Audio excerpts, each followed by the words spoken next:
지금 23장과 24장 보게 되면 여호수아가 마지막으로 고별 설교를 하는 겁니다.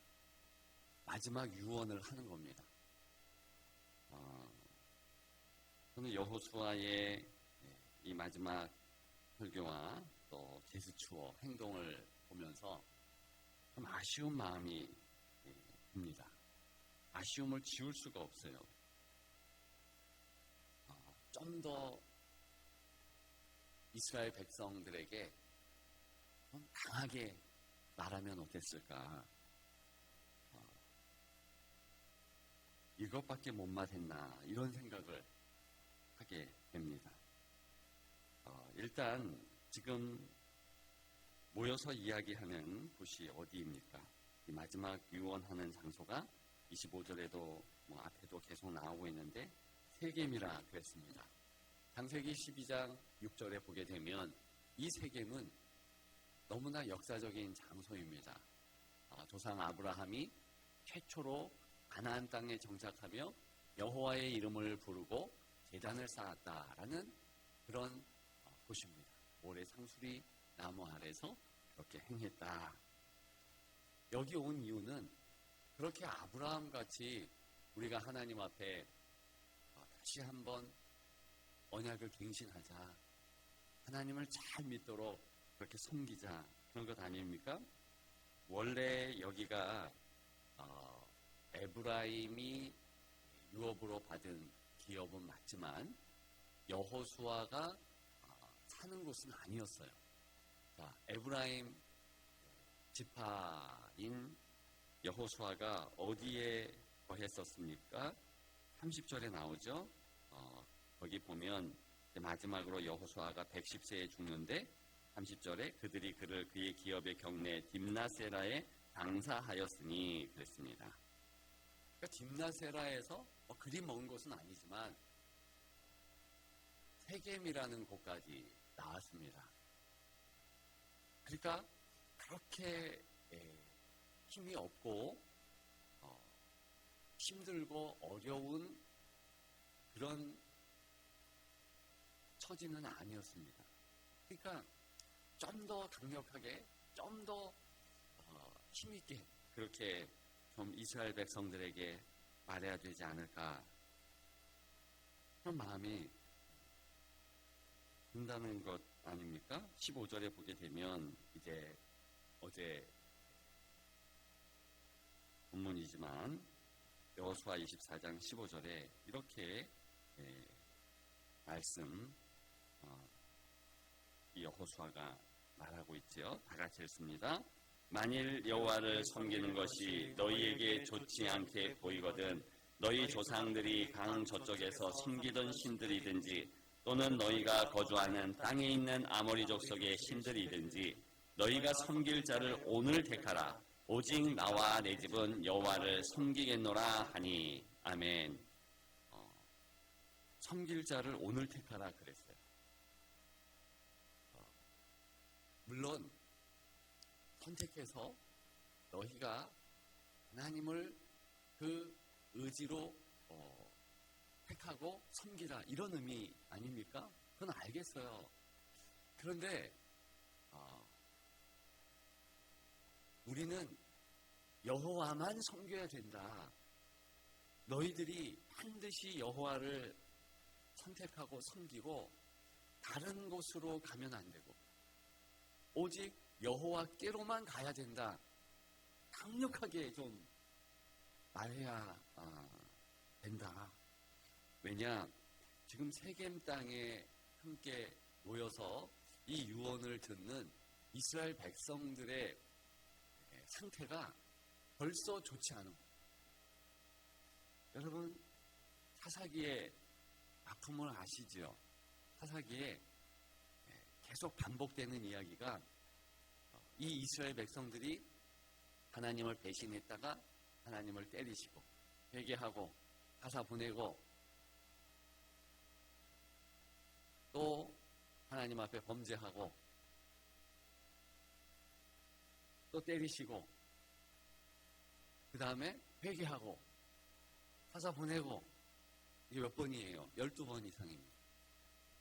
사사기에 이 이스라엘 백성들의 좋지 않은 이 순환이 이미 지금 여호수아 본문 말씀, 오늘 말씀에 깃들여 있다는 겁니다. 한번 이스라엘 사람들의 상태를 좀 확인해 볼까요? 23절에 보게 되면 다 같이 읽습니다. 여호수아가 이르되 그러면 이제 너희 중에 있는 이방 신들을 치워버리고 너희의 마음을 이스라엘 하나님 여호와께로 향하라 하니. 아멘. 이게 무슨 얘기냐 하면 이 세겜 땅에 아마도 전 이스라엘 백성들이 다 오진 않았을 겁니다. 리더급 그리고 오고 싶은 자 이렇게 왔을 거예요. 그런데 그들에게 무슨 말을 하냐면 이방신들을 치워버리라 그랬어요. 이 얘기는요, 마음에 품었던 이방신 이 정도가 아니고 실제로 그들 사이에 있는, 여기 강조됩니다. 원문은 우리가 그들 집에 있는, 그들이 그 옛날 이제 각 집마다 드라빔이 있고, 그 드라빔은 가족이 섬기는 이방 신들이잖아요. 그 드라빔이 있었고 이랬던 것처럼 이들이요 자기 집에 이 이방 신들의 형상들을 가지고 있었던 거예요.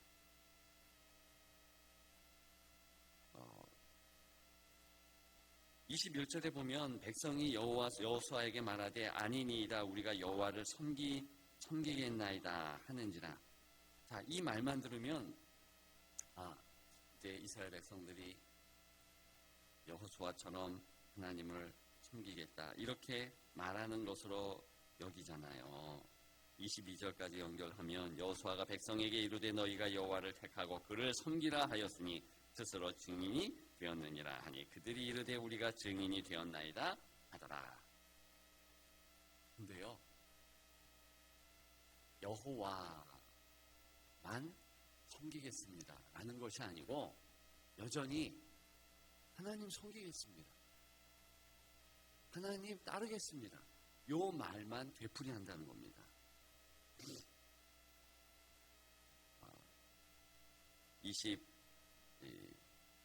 24절에 다시 한번 백성들이 하는 말을 같이 읽겠습니다. 백성이 여호수아에게 말하되 우리 하나님 여호와를 우리가 섬기고 그의 목소리를 우리가 청정하리이다 하는지라. 아멘. 자,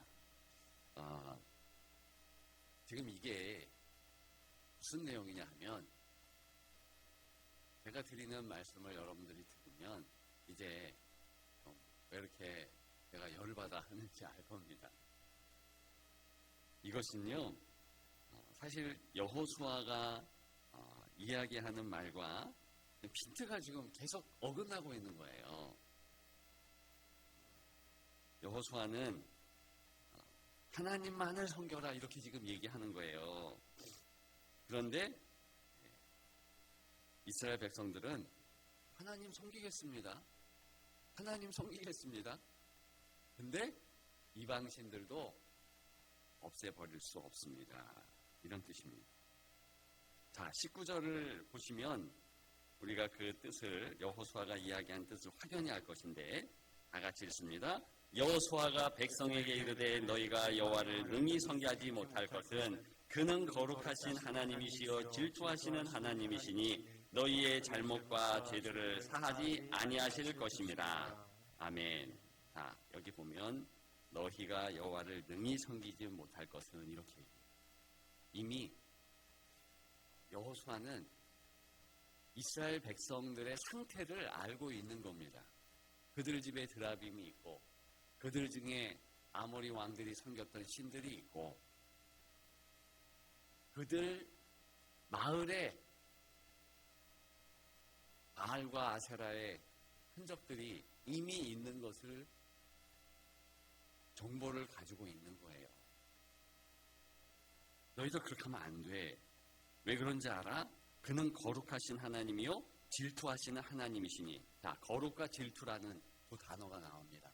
이것은 완전 구별되신 하나님. 그러니까 거룩하신 하나님은 이제 그런 신들과는, 그런 잡신들과는 다른 거예요. 그걸 얘기하는 겁니다. 이 맥락에서 똑같은 포인트로 질투라는 이야기를 하는 거예요. 하나님께서 우리에 대하여서 질투하시는 하나님, 그러면 우리가 양다리 걸치면서 하나님 섬기는 거 진짜 싫어한다는 거예요. 여러 번 말씀을 드렸죠? 하나님은 절대로 그러한 우리를 놔두지 않으시고, 왜? 마음을 이렇게 다른 이방신에게 빼앗긴 성도요, 특별히 오늘 본문의 이스라엘 백성들은요, 그들이 행복하며 살 수가 없어요. 왜? 하나님으로 꽉 차야지만 풍족하고 만족하고 감사, 기쁨이 넘치는데, 그렇게 하나님이 우리를 만드셨습니다. 근데 하나님의 빈자리에 다른 것을 채워요. 자, 하나님의 빈자리가 있습니다. 거기에 하나님만 꽉 찰 수 있는 거예요. 근데 하나님도 채운다고 하지만은 다른 곳에 물질, 건강, 자신이 원하는 등등의 욕망들로 채우는 거예요. 그러면 이게 그렇게 살면 만족하고 기쁨이 넘치는 상황 절대로 못 맞이합니다. 그렇게 하나님으로 꽉 찬 상태가 샬롬이라는 단어, 평강이라는 단어로 설명하는 겁니다. 성경은 그래요.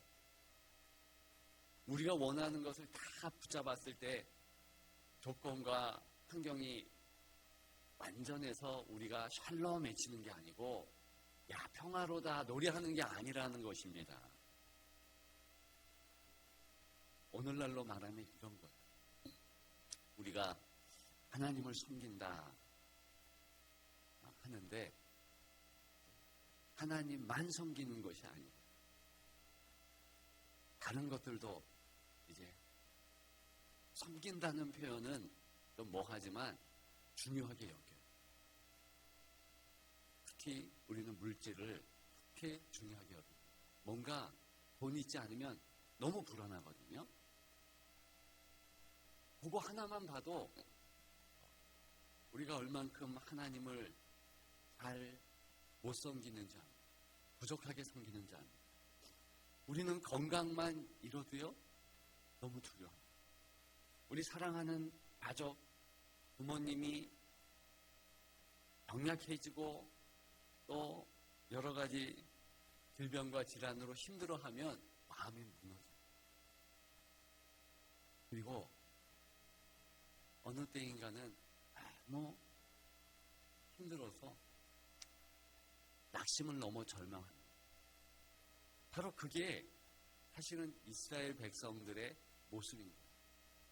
하나님을 도대체 거룩하고 질투하신 하나님께서 원하는 정도로, 여호수아가 말하는 정도로 믿는다 하는 수준은 어느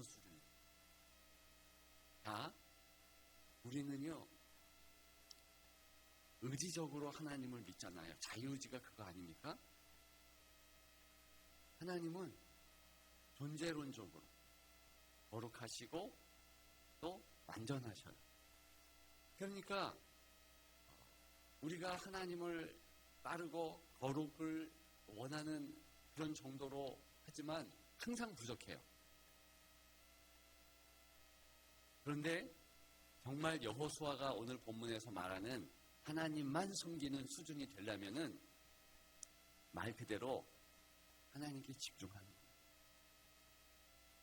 어느 정도 섬기고 내가 하나님 섬깁니다 라는 거기보다 거의 2배, 3배 마음을 다하는 겁니다. 저로 이제 말씀을 예를 드린다면 제가 새벽기도 드리잖아요. 새벽기도 드려요. 뭐 목회자니까. 근데 새벽기도만 드리는 1시간 예배드리며 기도하는 또 1시간, 뭐 2시간쯤 하나님 앞에 올려드리는 것뿐만이 아니라 하나님께 내가 최선을 다해요. 그러면 사실 3시간, 4시간 이렇게 드려야 되는 거예요. 5시간 드려야 되는 거예요. 매일 그렇게 해야 되는 거예요. 최선을 다해서 하는 거. 어느 정도 하는 거 말고 뭐 내가 1시간 하면 아니 목사로서 그 정도 하면 되지. 2시간 정도 하는 거. 그래. 내가 하는 일이 얼마나 많아. 그 정도 하면 되지 뭐. 그게 어느 정도라는 거야. 그게 아니야. 내가 최선을 다해서 하는데 항상 모자라. 항상 부족해. 그걸 알면서 주야. 내가 정말 하나님을 섬기는데 부족하고 힘 주시고 능력 주셔서 더 주께 집중하게 하옵소서. 이러면서 더 하나님 앞에 가까이 하는 것이 오늘 본문의 거룩한 질투에 하나님의 합당한 성도의 의지적 신앙생활인 거예요. 그게 안 돼요. 진짜 안 됩니다. 그거 하나님 아세요. 그런데 그 모자라는 거 알면서도 주님 앞에 나오려고. 그럼 이스라엘 백성들은 이미요 이제 가나안 땅에 들어오니까 풍요를 맛봅니다. 그래서 이제 창고를 크게 만들어. 거기다가 뭐 이제 쟁여놓을 거 막 생각하면서 하나님도 내가 섬기지만 하나님이 물질을 주심으로 내가 물질 우선순위로 또 붙잡고 싶다. 요게 바로 우상숭배하는 대표적인 모습. 시간이 아쉽습니다. 제가 하고 싶은 말이 있었는데 이렇게 돌을 만드는 여호수아의 모습을 좀 나누고 싶었는데 이것은 다음으로 하기로 하고 기회가 있겠죠. 내일부터 누가복음입니다. 네, 꼭 기억하십시다. 어느 정도의 신앙생활은 없어요. 여러분들이요 정말 잘하고 계십니다. 새벽 제단을 쌓고 너무 잘하고 있고요. 그걸 제가 감히 평가하는 거 아닙니다. 그런데 모자란 거예요. 그리고 여호수아가 지금 이렇게 우리 집은 여호와를 섬길 것이다. 이런 선택권을 쥐어지는 것처럼 얘기하면 모자란 거예요. 안 된다고 칩니다. 제가 그래서 자꾸 여러분들에게 들들 볶으면서 제가 약하게 얘기하는 것은 직무유기. 여호수아가 내가 보니 사사기의 이 어려움들을 보니 여호수아의 책임도 일면이 있다. 제가 여러분들에게 더 강력하게 얘기합니다. 여러분 어느 정도 신앙생활 하지 마시고 최선을 다해요. 정말 여러분들이 하나님 앞에 드릴 수 있는 모든 것을 다 집중해서 하나님 섬기십시오. 그래야지 정말 이 땅에서 승리할 수 있습니다. 그런 여러분들 되시기를 주님의 이름으로 축복합니다.